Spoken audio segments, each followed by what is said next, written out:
बिस्मिल्लाहिर्रहमानिर्रहीम। अस्सलाम वालेकुम। कैसे हैं जी आप सब के लिए बहुत सी दुआएं हैं। अल्लाह ताला आप सबको हमेशा खुश रखे।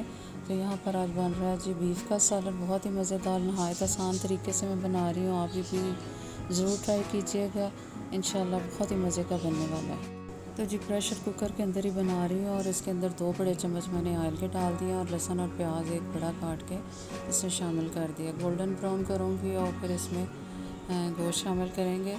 और यहाँ पर मेरी रेसिपीज़ आपको ज़रा भी पसंद आ रही हैं तो प्लीज़ चैनल को सब्सक्राइब कीजिए, वीडियो लाइक कीजिए, शेयर कीजिए दोस्तों में।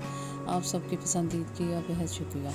अब यहाँ पर मैंने गोश्त डाल दिया और उसके साथ खुश्क धनिया, सुर्ख मिर्च, हल्दी और नमक, ये सारे मसाले भी शामिल कर दिए।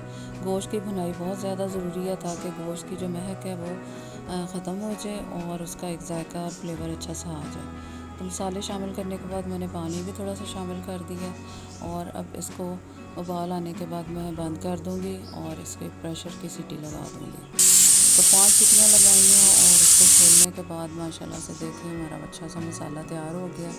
अब 2 से 3 टमाटर की पेस्ट और सब्ज़ मिर्चें शामिल कर दी हैं और इनकी अच्छी तरह से मैं गोश्त की भुनाई करूँगी। गोश्त की भुनाई बहुत ज़्यादा ज़रूरी है। और यहाँ पर मैंने दही भी डाल दी है, हाफ़ प्याली दही के साथ। अब इसको मज़ीद थोड़ा सा पकाएंगे हम अच्छी तरह से। ये देखें माशाल्लाह से मैं भून रही हूँ, बहुत ज़बरदस्त सी खुशबू आ रही है और जायका इंतहाई लाजवाब बनने वाला है इंशाअल्लाह ताला। और इसे अब इतना पकाएंगे कि दही का पानी जो है वो खुश्क हो जाए और अच्छी तरह से भुन जाए। अब यहाँ पर देखें माशाल्लाह से मुकम्मल तैयार हो गया और मैंने थोड़ा सा गरम मसाला और खुश्क धनिया इस पर डाल दी है। और अब तकरीबन 10 मिनट के लिए हल्की आंच पे दम पे लगा देंगे। और देखें माशाल्लाह से ज़बरदस्त लुक आ गया, ऑयल ऊपर आ गया और मैंने इसको सर्व किया और बहुत ही ज़बरदस्त सी खुशबू आ रही है और देखने में बहुत खूबसूरत लग रहा है। आप भी ज़रूर ट्राई कीजिएगा इंशाल्लाह और मुझे दुआ में याद रखिए। अल्लाह हाफ़िज़।